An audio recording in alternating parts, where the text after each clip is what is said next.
so we're on the final episode here. It's called The Book of Rumors. I'm not sure why the whole thing has been rumors. We'll see.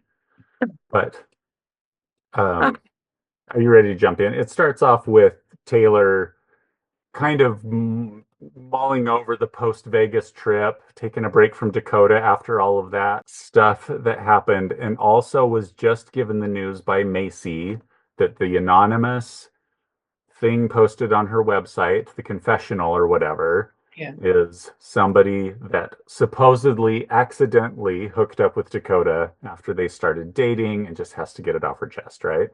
Yes. And Taylor is on a call with her mom, updating her mom. And And mom has one last chance to drop her classic. can't stop, won't stop. I wish you would have thought about this before. Something like you brought a child into the world or something. That as she is like ready to give birth any moment, any day. I wish you would have thought about this. Well, Yes. This isn't good, Taylor. Mom's very helpful by offering advice that Taylor wanted to take a year ago. yeah. And then Dakota he comes over, so she has to end the call. Which I'm gonna say before we even delve further, this is probably going to be a shorter episode compared to the other episodes we've done. So little happens. Very little happens.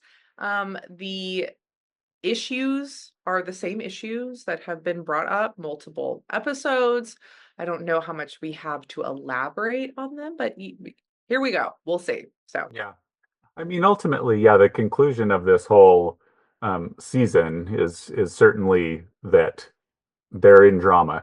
In some ways, it's like watching Mr. Rogers, right? So, like the pace of Mr. Rogers when he takes you to a restaurant and is like, and now they're going to seat us, and here's our fork and knife. Like, it's really like he's laying it all out. This is like real drama, right? Like, there isn't a lot new that happens, but they're all still talking about it.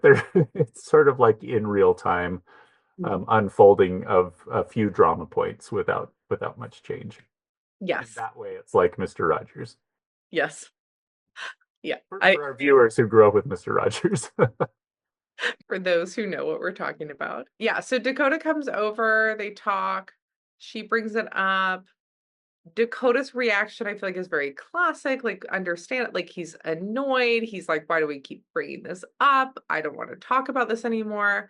Um, but I did also think if the roles were reversed and he found out that someone DM'd his friend that Taylor cheated on him, I think he would have a little bit different of a reaction than at least maybe how he thinks he would, Yeah. or like I feel like he'd have a huge reaction, Well, honestly. yeah, no, that's actually a fair point. I think what we see here is a couple of things. I mean, I do want to comment, I guess, on how they're handling it. As we talked about, Taylor's mom handles things very poorly, and they're kind of in this turmoil. But I think what's tricky here is Dakota wants to move past it and stop talking about it. And a lot of times when somebody does something wrong, that is how they want to deal with it. They're like, I'm apologized, never bring it up again, right? Done. And the party who's hurt, they really need to be able to like process through it. And so Taylor's still in that spot where she doesn't quite trust him. I mean, that's her whole thing. She doesn't want to be with him because she doesn't quite trust him. And he wants her to trust him. But in this case, I'm not sure what he should or needs to do to demonstrate that he's trustworthy because he claims that the thing didn't happen. And Yeah. so I'm sure I can see how, from his perspective, he's like, I really don't know what else to say other than like it didn't happen, which he's really adamant about. Um, but I don't know how she moves on from that or what he should do. But he's not being. I guess there was like maybe he kissed somebody named Brandy, or maybe he didn't, but maybe I there think was. is it Jenna? Is it? I Was think it it might be Jenna? Jenna. I don't know. I could be wrong. Somebody. It's Jenna. And I think it was more than kissing, at least in the Macy Sinner Sunday thing. Oh, sure, the confession is more than kissing, but it Yeah. sounds like because when they bring it up before and they kind of flash back to this, is like, if you found out that Dakota did more than kiss, would you leave him? And she's like a Well, 1000% or whatever, right? So I guess there's been some either confession. And apparently it was like, yes, they had been on dates, but they weren't officially together either. So like I understand the whole Ross Rachel, like we were on a break, maybe mentality in there where I'm not sure what he's supposed to do with that either. Like if he did kiss somebody while they were broken up, that doesn't change no matter what. And so she has to figure that out. But it sounds like, there's a question of did they hook up and do more? Is that your perception? Yes. Yes.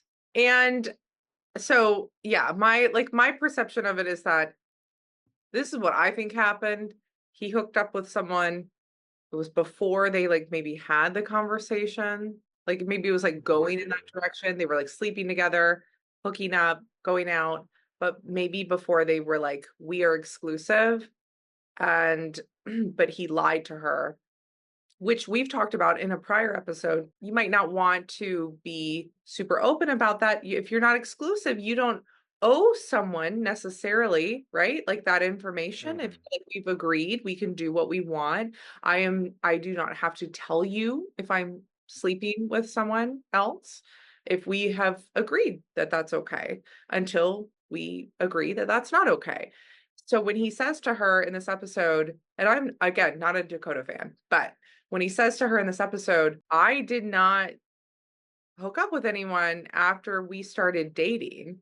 Like that's sort of how I interpret, like he probably did before they had that conversation where they were like, "We are exclusive." Yeah. But Right. He probably did.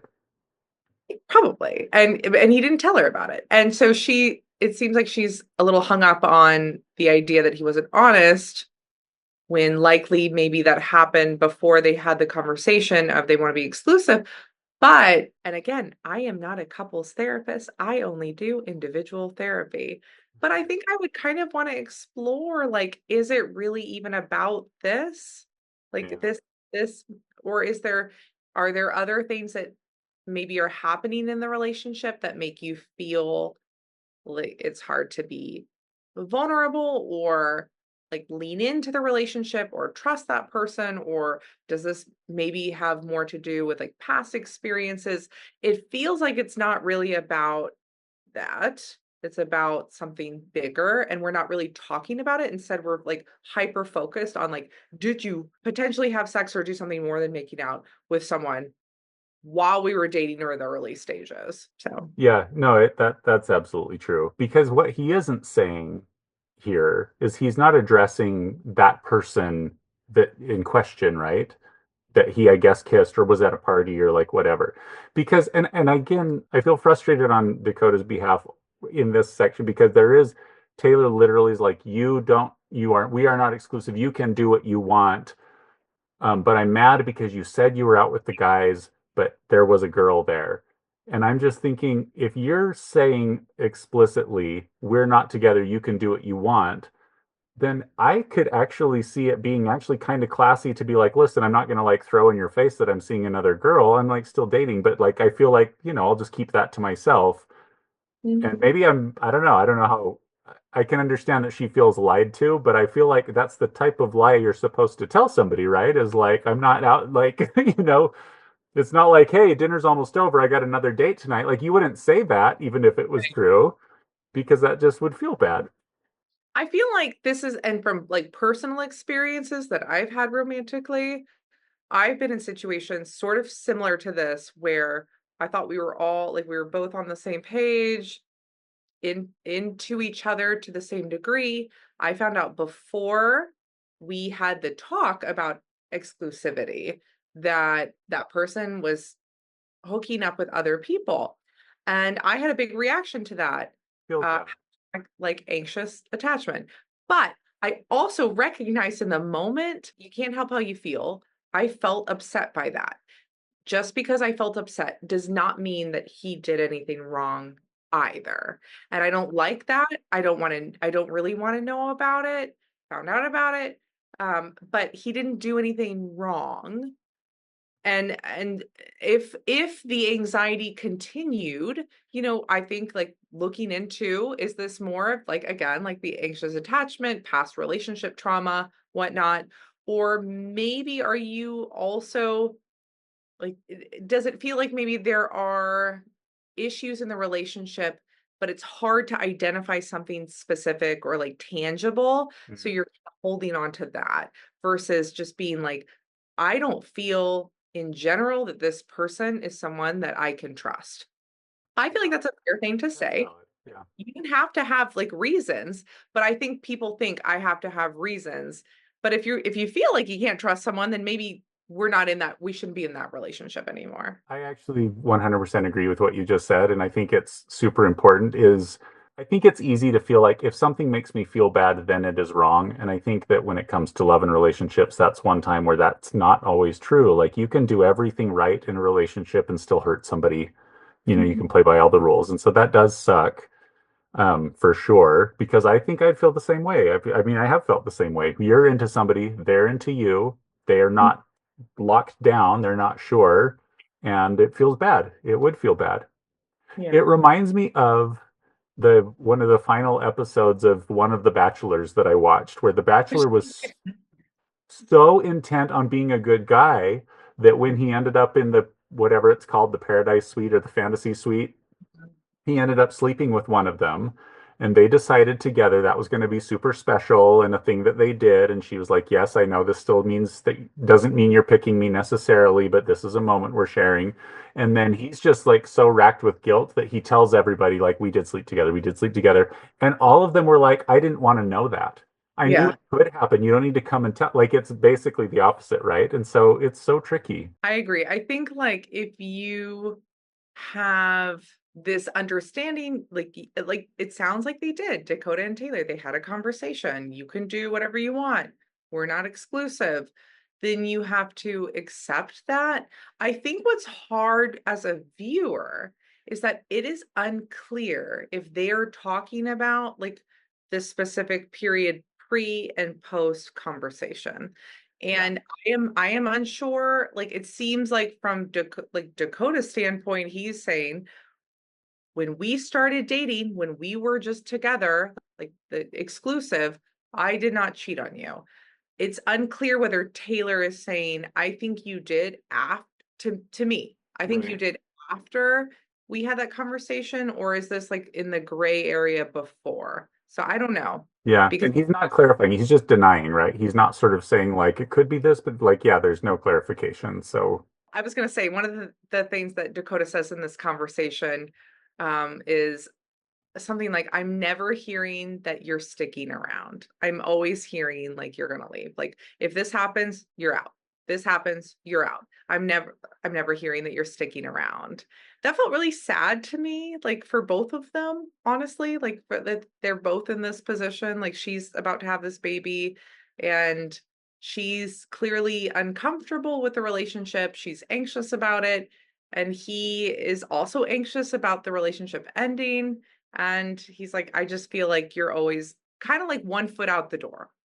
yeah, which which she is, She is. and that like that's how she's sort of holding Yeah. her guard up, Yeah. which is why it's so unhelpful. Her mom's like, "You need to get your crap together," and then she says to him, "My mom says we need to get our crap together." And again, such vague like platitudes of like what nobody's talking about what needs to happen here. Yeah.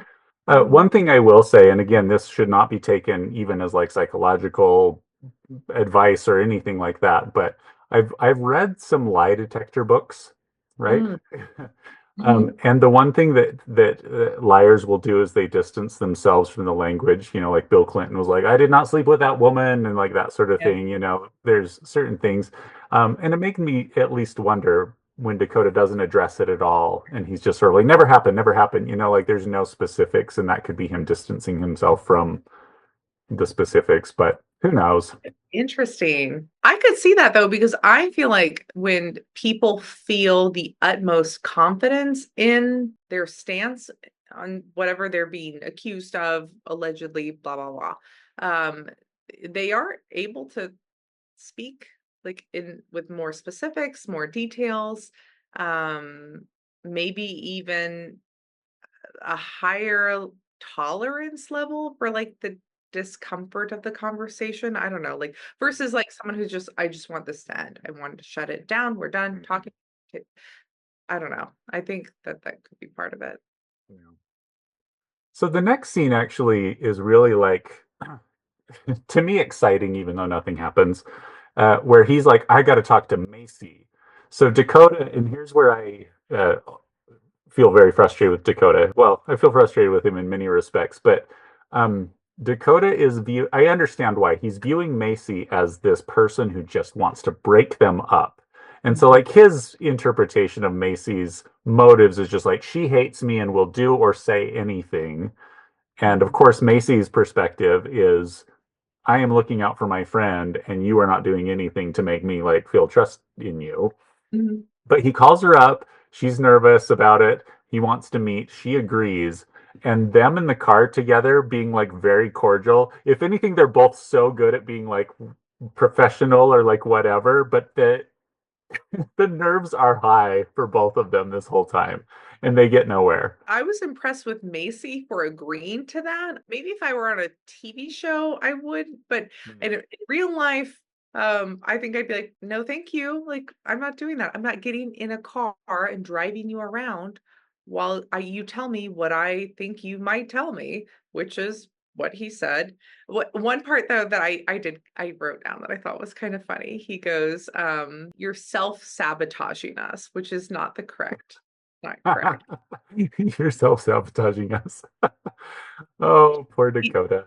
she is he thinks she is sabotaging them, but it's not self-sabotage.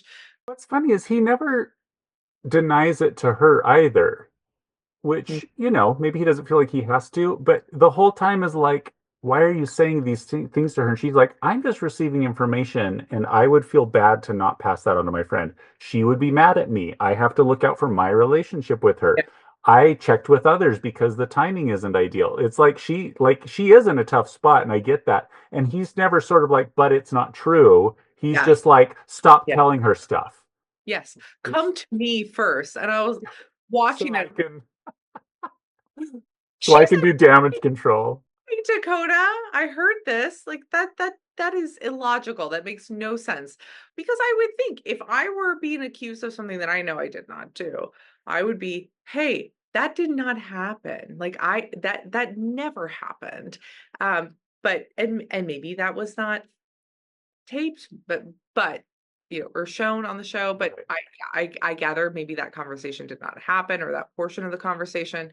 Yeah, he never said that, and it felt very much, because I love all, reality TV, and I'm watching Southern Hospitality, which is a Bravo show. There is a situation where one guy hooked up with another Bravo, like, celebrity. I kinda love this too because I think he is in his 20s and she is, like, 60, but, like, I feel like 60. There was, like, a huge age gap. I was very into it.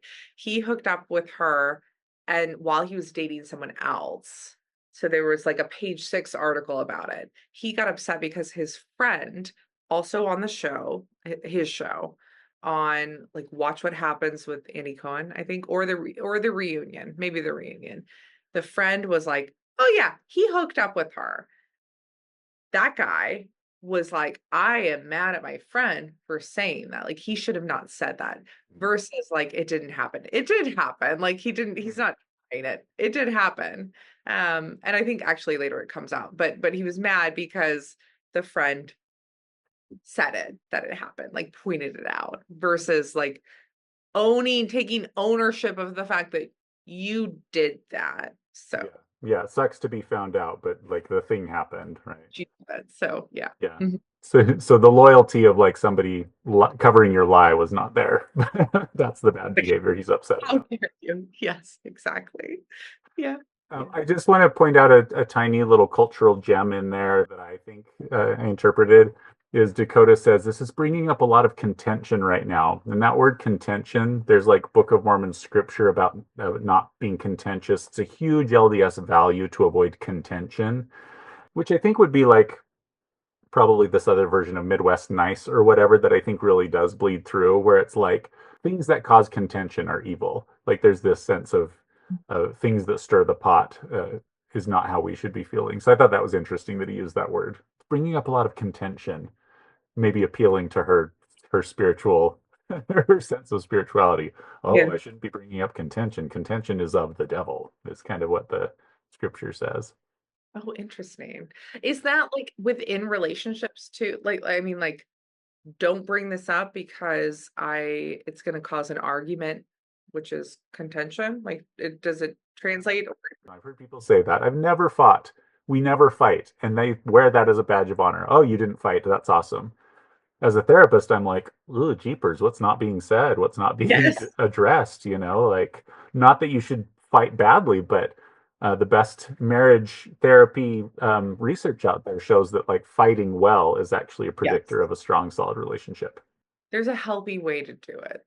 I think, like, normalizing conflict too, like healthy conflict is important because I do think that some people who maybe grew up in a household where they never witnessed their parents argue ever might think Mm. that that is indicative of an issue, like a significant issue in the relationship, and not necessarily. There is a healthy way to have conflict. And then there is a level that someone can take that is unhealthy, but it certainly can be healthy. Yeah. No, that is a good point, right? So many parents are like nice in front of the kids, leave the room and argue. The kids sense the tension, they don't see how it was resolved, so they kind of like don't learn those skills or they don't sort of like know what's going on. Yeah. Not that you should fight in front of your kids necessarily, but actually having arguments and resolving them in front of them could be really healthy. Mhm. So good luck, Taylor's baby. But oh, Yep. Taylor, excuse me, Taylor and Dakota's baby. They're in this together. Yes. They are inextricably connected forever. Okay, so after they get nowhere in this like really high wire conversation between Macy and Dakota, he leaves. They're like, okay, we tried. They really don't say anything. Uh-huh. Um, they kind of both say their piece. I think Macy explains why she feels like she has to tell. I don't know if Dakota could hear that or appreciate it because he just sort of feels like she hates him, and she probably kind of does. Yeah. But then we move on to what's Whitney up to? What is Whitney up to? He's still on mom talk. So she invites her family somewhere to have cake. They get together and yeah, she has this cake, but before anything happens with the cake, she tells her family that she is sick of the drama with mom talk. She's unsure whether she wants to be involved anymore, I thought was funny because it didn't seem like any of the other ladies want to be involved with her. But it's like, I don't know that I want this. Whitney's still mulling it over, even though she's out. She's out. She unfollowed the group or left the group chat. She's out. No one's talking to her. She's like, I don't even know if I want to do it anymore. So, okay. But then they cut into the cake and they find out she's pregnant. Pregnant. Pregnant. Everything about this scene is such a funny disaster. She is going back and forth. This is Whitney's transparency, right? She thinks she's so suave, so clever, but she's like, "What is it? Keep going, cut deeper. What's going on? What are you talking about? Did you find the thing?" Like her being cool about this like cake surprise is really poor. And then they pull out something to reveal that she's pregnant. Is it a little plastic baby? Is it, I don't know, like a pacifier? No, it is the literal pregnancy test, which she has urinated on, but put the cap back on. Back on. Put the cap back on. I want to say I love Whitney, but like in a way that like I find her very interesting to watch. Like when she's on the TV, I'm like I'm invested more than some of the other characters, the cast members, not characters, on the show. It was hilarious that her sister was like, "Did you pee on that?" And she's like, "Well, the cap's on it." And she's like, "But there are still germs basically The on splash that zone. that you put in the cake." It cuts back and forth to the producer also saying, like, the actual stick. Yeah. And She then was she's like, like, I guess I didn't think it through. No, you did not. I thought it was very funny. But so she's pregnant. She tells her mom, "This is our last baby. We're not going to find out the sex of the baby." We're going to work on the homestead. Yes. So Yep. that's Whitney's appearance. Very exciting for a finale, I guess. She's Yeah. pregnant. And then we switch over to the Afflecks to see how they're all doing post Vegas. So Jen says that they have been taking time to heal in their marriage after Vegas. Hmm, that's good. They need that. I just think and I have a reaction to this, and I I don't know, like, maybe what I probably need to, like, explore my own reaction, but I just feel if you can't say, "Yeah, my partner didn't act great in this," like, not okay. Love them, like, not leaving, but they did not handle themselves well, and it's a problem that we're hopefully gonna figure out. I feel like I can lean into that. But when you're like, everything's fine, they are fine, we are fine, they Mhm. feel so bad. It's just it feels very hard to kind of lean into and connect with because it doesn't ring true. And I think that that's what the other Mom Talk members Mhm. feel. So when she's like, "Oh yeah, everything's fine," like he feels so bad, it doesn't feel authentic, and so they're having a reaction to that. And I do feel like there is, and you tell me, Andrew, like what you think. I do feel like it is healthy, I think, to feel comfortable enough in a romantic relationship when your partner overtly acted a certain way that other people observed to be like, "That wasn't great." Like, I didn't love that. I love them, did not love that. Mhm. And I'm not okay with that. Like, we're gonna talk about it. I feel like that feels healthier to me because you can still, like, then be secure and confident about your love, your family, your relationship. Um, but when you feel like it's so threatening, if I were to even say that, then maybe it would all end. That doesn't feel very healthy. What do you think? Yeah, no, I mean, totally. I think it's frustrating because obviously we don't know what happened off camera, but this just does feel like a textbook abusive cycle. Mhm. And I'm not saying what the abuse is or what level of abuse is, but I think that's what everybody else is seeing with her too, is I'm protecting my abuser because it feels too embarrassing maybe that I'm putting up with it, or Mhm. I love them, or the church culture is really like, stay in it no matter what kind of thing. There might be multiple sort of like things playing into it. But Jen, in a lot of ways, is one of the more dynamically sort of intelligent and savvy members of the group. And so there's something painful, I think, about like her also being in the most broken seeming relationship in my mind. I think it would feel better if Zach in on the show took some ownership. Like yes, Yeah, but he I can't. yeah, I was really upset. I don't like how I handled that. Like, I don't like how that made you feel, but I did feel uncomfortable. But there was no, at least on camera, no ownership, acknowledgement. It feels very invalidating, and we're just Hmm. kind of trying to move past it. They talk about, so Zach found out he was accepted into a med school program in New York City.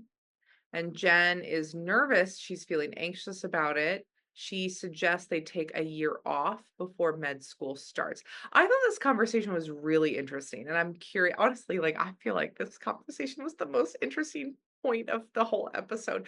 Like, just in terms of the complexity of like these types of decisions and the impact on their relationship and their family and their financial security and all of it and how they both responded. And I mean, I thought it was very interesting. But so she is nervous. She wants to take a year off. I don't know when this was, like, the scene was shot, but he makes a comment like, "Well, I'm not starting till August, so we have time." So it made me Right. think, I'm assuming if he just found out that he got into med school, it was maybe like spring, right? Like Probably, yeah. If they're on any similar track to psychologists, it would be mhm. February-ish. Could be, Yeah. yeah, that they match and figure that out. The whole process between the two, I think, is frustrating because there's competing professional goals here. He wants to go to med school, has always wanted to. His dad's a doctor, all these things. She is making all the money on Mom Talk. She's really successful, 1 million followers or more. And so there is, in some way, you could say like competing professional goals. Mhm. And it's very clear that in his mind, the default is that his should be honored. And Mhm. everything he says around her career, I feel, is way too dismissive of the fact that she's actually like, one of these few people who makes a good living off of her social media account. And while, yes, it might be temporary, it is still like what she is doing and what she's created.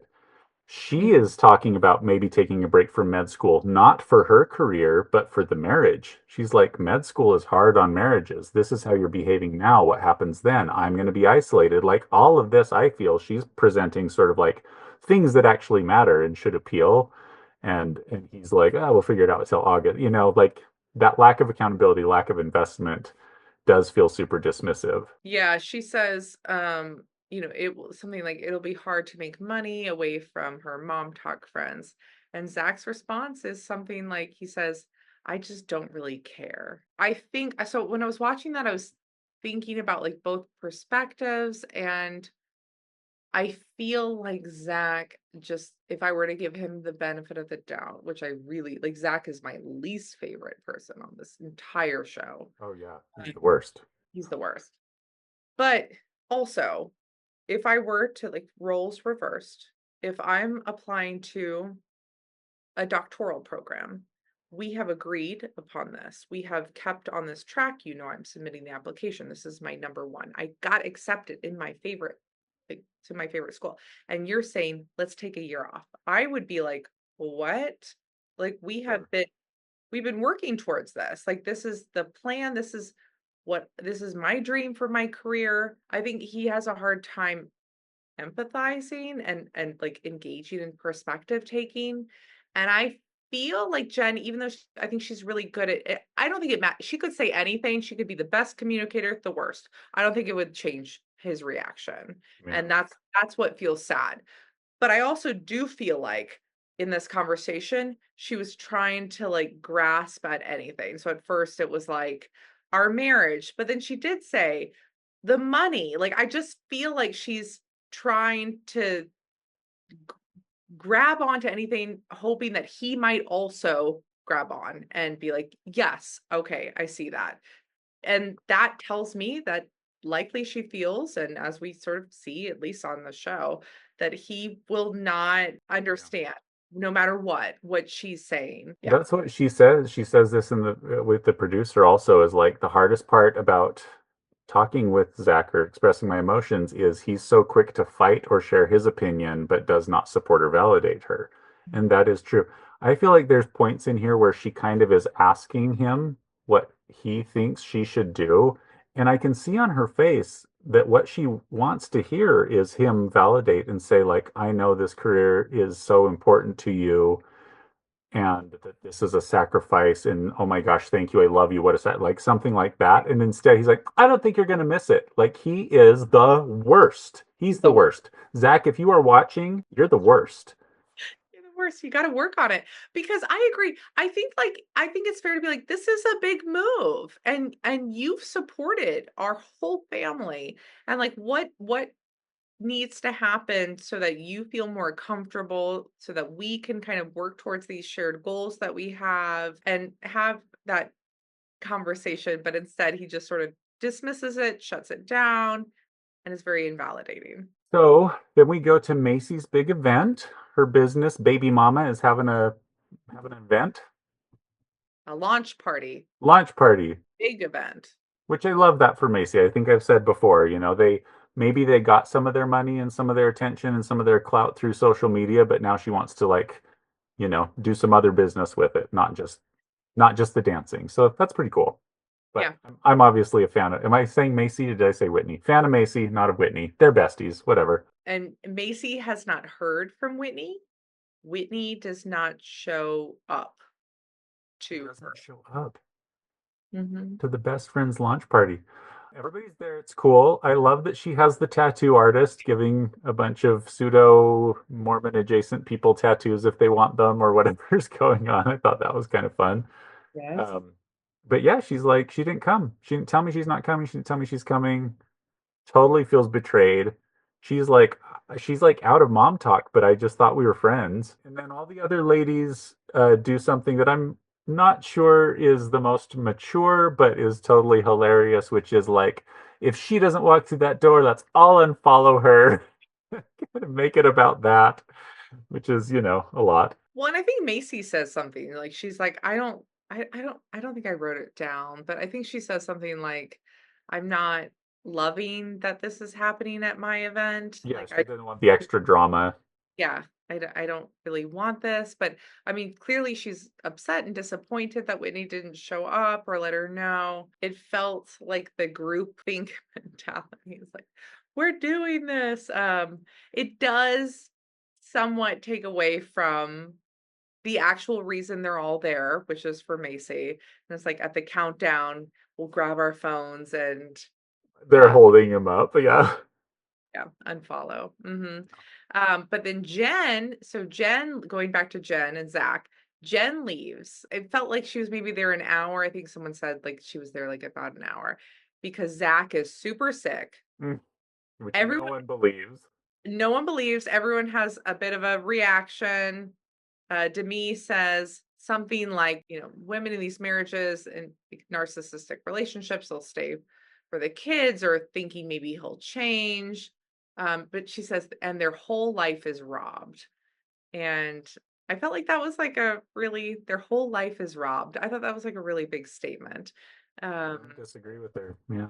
I agree. And then someone says like, "Well, welcome to motherhood." Which have you seen that? Meaning like you stay with the kids even if you're sick. That was like Well, right. Yeah. you care for them, you're sick, your spouse is out, you just have to suck it up. You just have to. Yeah. Um, anyway, so yeah, they're like, "Jen, we don't really believe that he's ill enough to where he can't care for the kids, and you're just rushing home." But then the scene changes over to Taylor and her water breaks. Dakota is very excited. Both of them are excited. I actually love this scene because despite everything we've been talking about, and despite what we maybe know is going to come after, this really did capture the exhilarating excitement of like the baby is coming, and you could just see it. They're both getting along better than they've gotten along throughout the whole series, Yeah. just in terms of like this is happening, we're together. It was nice. It reminded me of the morning I found out my son was being born. Yeah, it's very exciting. I will say one time I thought my water broke and I called, I was in my third trimester, went in and they were like, "No, you just peed yourself." Like, Also pretty exciting. that's great. That makes me feel very good. Yeah. So yeah, they're excited. Then it goes back to Michaela's birthday party at At the a skating rink. skating rink. I love it. I love it. Who has not gone to a birthday party as a child to a roller skating rink? And then if they, I don't know if you've had this experience, like I remember in the fifth grade, they had like a couples song. And there was like, oh, like the cute boy in school Mm. would like ask someone to like skate around and all of us would just like watch. And it's yeah, magical experience. It's fun to see all the husbands there. Some of them falling down. So Demi's husband, he's already fallen down a little bit. Seems like he's out of practice. And then Michaela's husband, I think it is, goes to try to like go under his legs and do a cool move and just knocks him down. All very adorable. Loved it all. What's amazing at the birthday, are you ready for this? For Ready? some reason, the one who does not go to her best friend's business launch party walks in uninvited to a birthday party at a skating rink. This Okay. she decides to attend. Was she uninvited? I don't know. Everyone was shocked to see her, so I don't know. Like, was she invited? She was definitely invited to Macy's baby mama launch, didn't do that. Yeah, everyone was surprised that she was here. That she had no response. Like, did she not RSVP? She just showed up. That's what it seems like. She Um, walks in like her raincoat and cowboy boots to show she's a homesteader, I guess. The look on her face, like she's so proud to be there, walks up, and poor Michaela is so uncomfortable because she's like, I don't want you here. I don't know how to react to you. She's like, I got your present. She's like, I'll open it later. Like, just really cold shoulder, which she deserves. Yeah. Because this is what a terrible person does, in my opinion. Yeah. She does all this passive aggressive unfollowing this and that. I don't show up like whatever. And then she shows up and doesn't own it. She She doesn't doesn't say like, acknowledge. dude, I know I've been this, but I wanted to show up for your party. She doesn't even say that. She's like, I brought you a present. Pretend it's fine. Ugh. That feels very toxic. That feels very unhealthy and invalidating. I think a lot of people have maybe parental experiences like this where like you just did this and then you give me a gift and now I feel like I have to thank you, but like I don't feel comfortable thanking you because you just did all of this other stuff, but I can't say it to you because you'll have a big reaction and that's what it feels like. Yeah. I'll go from being shitty to being nice, and that smooths it over. That's my apology, is I'm not shitty right now. And if you point it out, and I'm not saying this is what would happen with Whitney, but it feels like possibly if you pointed out, like, I'm feeling hurt that you've been responding to me this way. Well, I'm here. I brought you this present. How And dare you? yes, yes, like I did this nice thing. How dare you be upset about um yeah. Yeah. I mean, yeah, it probably shouldn't be super shocking that on a television show about influencers, we're finding some narcissistic tendencies, but whew, they are there full Yeah. force. Yes. So then Whitney leaves. She's like, I'm Because she feeling can, comfortable, so I'm going to leave. I didn't know there would be an icy wind blowing out of the skating rink. I'm going to leave. So she leaves.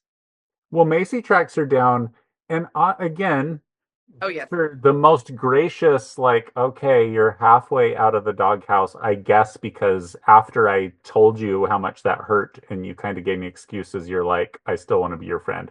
That's it's still not even like an apology. It's just sort of like, I can see why you're upset. Can you forgive me? And Macy's like, I guess you're halfway out of the doghouse, but I mean, I'm not buying it. Yeah. And so Macy says something like, I feel like like you've been pulling away from me a lot. And Whitney says something like, well, yeah, I've been pulling away because it seems like you're like almost She's like like, friends with everyone else. And it's just what I wanted to do.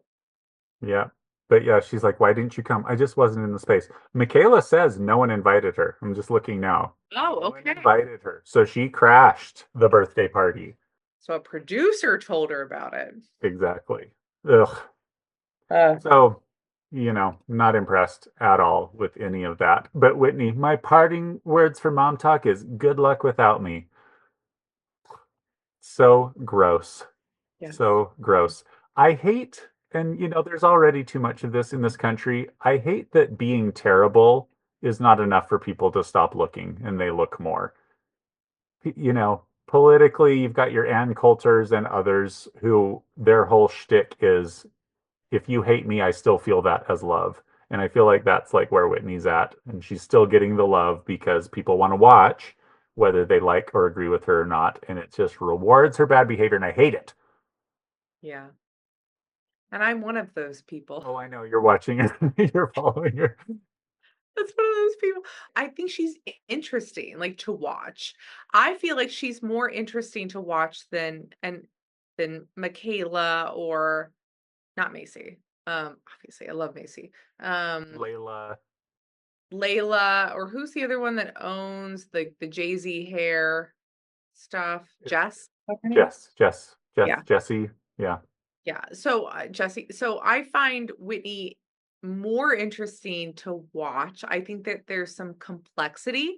I think that there's potential room for growth. I think which I hope for, but the behavior itself is very problematic and unhealthy and not a good friend. Mm-mm. Yeah. Although I did like that you sent me her TikTok of her actually promoting the vibrator that she talked about. Yes. It was the Grinch one, right? Yeah. It was cringy. Hmm. I felt uncomfortable. It's like when you see someone getting up on stage and you know they're gonna sing and you know it's gonna be bad and you're like, oh, I feel like it. Like my empathy is like, oh no, I'm like hurting on the inside for what you might experience. But love that she's still promoting the sex toy. Love Yeah, that. that's great. So Yes. then we've got the birth. It's about as explicit as they could probably get on television, but have the baby. It's a beautiful moment. She Yeah. does say, which I think is true, is that the way that Dakota showed up in the pregnancy, she felt sort of like loved and taken care of. And I don't think that was ever in question. I think like he really is so legitimately excited about having a baby that of course he was going to be there. But she felt that. That was good in the moment. I also will say, like, I feel like, and people might come at me like real hard. I don't know. Um, when I had my baby after I gave birth, which was a C-section, so I didn't like do any pushing or anything. There was like this like euphoric feeling that I had where I like turned to my husband at the time and I was like, we should have as many kids. I remember saying this Really? to my daughter and I was like, we need to have as many babies as possible. Like we need more. Like 4, 5, whatever it is. And that faded after 48 hours of no sleep. And then I was like, this is it. That's it. I don't want it anymore. I can't. But but I do I do sort of wonder like where you're like, you're the best. I'm the best. This baby's the best. We're all the best. Like it just feels like and I'm not saying that happened to her because obviously there are a lot of women that have had babies that have not felt any support from their Sure. partners. And that is so I'm not taking it away, but I did kind of wonder like your hormones. I was like this euphoria where Well, so psychologically, there is the serotonin and the way that serotonin is released in childbirth. Not to be gross because it isn't the same feeling, but it is similar to post-orgasm. It mm, is something similar that women experience while breastfeeding. It's meant to attach. yeah. So you don't need to have 5 children. You need to take Molly. MDMA will also produce Yes, that's the same. exact same chemical Right. reaction. Yes. I mean, I will say I like I can appreciate that because I've never had that feeling ever after I mean, it was like not me. I was not me. Like That's interesting. I was like, this is we need to have as many babies as possible. And he was like, okay. Okay. And That's I nice. have I mean, that's cool that that's a experience to feel. yeah, yeah. And then it quickly faded. So, Yeah. Well, that's certainly worth mentioning, given that Taylor had a had a reprieve in her skepticism. yes, yes. Which is Yeah. good. I'm glad she had a momentarily like reprieve, You but want to feel good at the birth of your child, so it's great. yeah, Yeah. they're excited. Well, it is upsetting. So Jen says she's out of mom talk, I guess.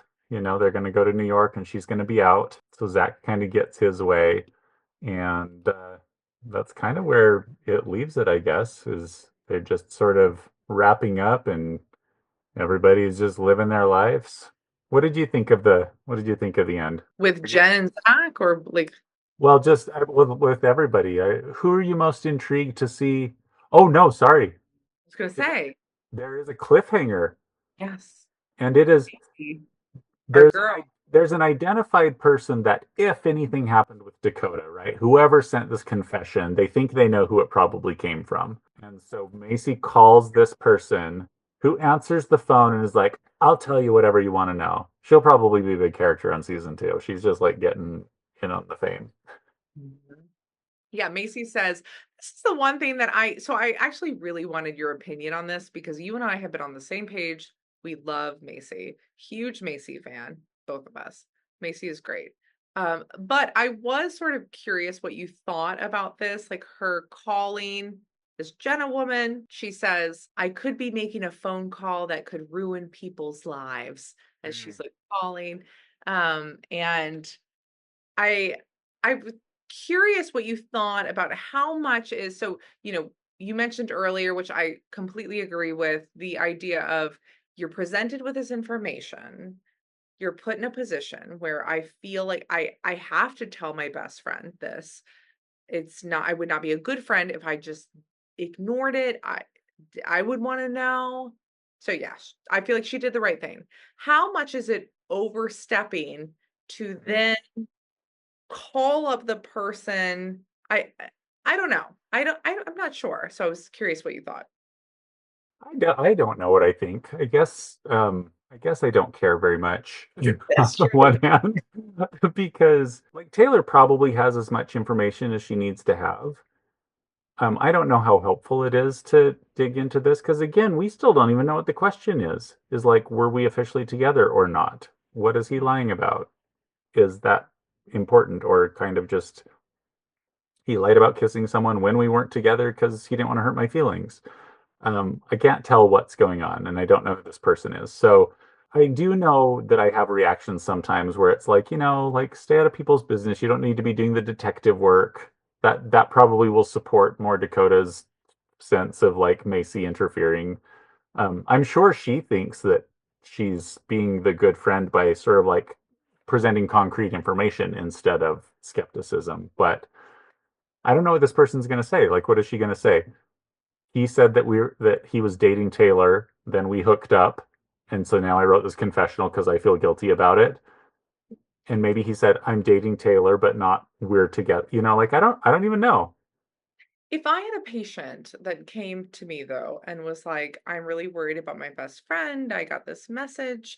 I told her about it. They're having this baby." And then if she came back to the next session and was like, "I'm going to call this woman and see," I'd be like, Very involved. need to do that? Like, is that something we really need to? And they're on a show, so it's different. I get it, because it's. I feel like the behaviors that you engage in on a show Mm. don't necessarily reflect what you would do in real life. Like, I think some people act in a way that, but whether intentional or not, just the cameras are on them. But Yeah, the uh, producers might have even yeah, instructed. find out. You have her number, but I think I'd be like, that seems do we need to be doing that? Like, do you need to be doing that? Like, you've told her they can figure it out on their own. She can call if she wants to. She's Mhm. having a baby. I sort of felt like this feels sort of problematic in a way that I did not Yeah. love for Macy, um, because I love Macy, and I think that I think her intuition is spot on. I love how she responds to certain situations. But yeah, I was like, this feels a little excessive to me. Well, it is true because this isn't uncovering an ongoing affair, right? Like that's different. Like this is like Yeah. we just have got to get to the bottom of this thing that happened a long time ago and that you have enough information about to make decisions going forward, but like we're going to further reveal. Yes, that's a good point because if it were an ongoing affair and my friend is having a baby, I'd be like, "Oh, yeah, yeah, I think that makes sense." Like, I wanna figure out, is this person, like, actively getting screwed over? But I still wanna see. We'll see next That season. is season one of the Secret Lives of Mormon Wives. We actually learned very little about their secret lives, and little about their Mormonness of the wives, but great branding. Learned some stuff about the Mormon. We did. There was a whole episode There's a whole episode. that was very, Well, very focused on a so baby blessing. actually, and I know we're, like, kind of wrapping up, but from someone who maybe has more insight into the Mormon culture versus someone who has no insight into the Mormon culture, how you would view their level of openness with their religious practices. And Mm. that because as for me, as someone who knows very little, I'm like, I feel like they talked about that a lot and like Mm. what they were okay with, what they weren't okay with. But I'm curious if someone like from the Mormon faith, how they might view their level of openness. I don't know. Well, I don't know. I don't even know if they captured what I would consider culturally obvious things, but to me, I think they did commentary on like the cultural influence of the church without getting into much doctrine, which I think makes sense for a show like this if you're trying to appeal to a large audience. It wasn't clear to me who the audience for this show would be because when they did talk about LDS stuff, they didn't explain it very much. And so I thought like, okay, LDS people watching this would get it, but they're not going to watch. I don't think that they would feel represented. I don't think your average Mormon wife would feel represented by this group at all. So in that way, I thought it was strange. But yeah, I guess I'd be super curious from our viewers, kind of like how they took all of this in. Did it feel like looking at as an outsider into like a very sort of strange cultural phenomenon, or did it feel sort of normal and mainstream? So I I will say I love reality TV, all reality TV. Like I've seen so many different shows on different networks. This was okay. It was okay. There were parts that were funny, parts that were interesting. A lot of it was repetitive and boring. But I mean, I will watch the next season. I am curious as to what will happen with these friendships and relationships drawing me to Well, I guess we'll find out. And you can join us for season two to hear our commentary. our thoughts. Yep, our cutting edge, razor sharp perspectives on the secret lives of Mormon wives.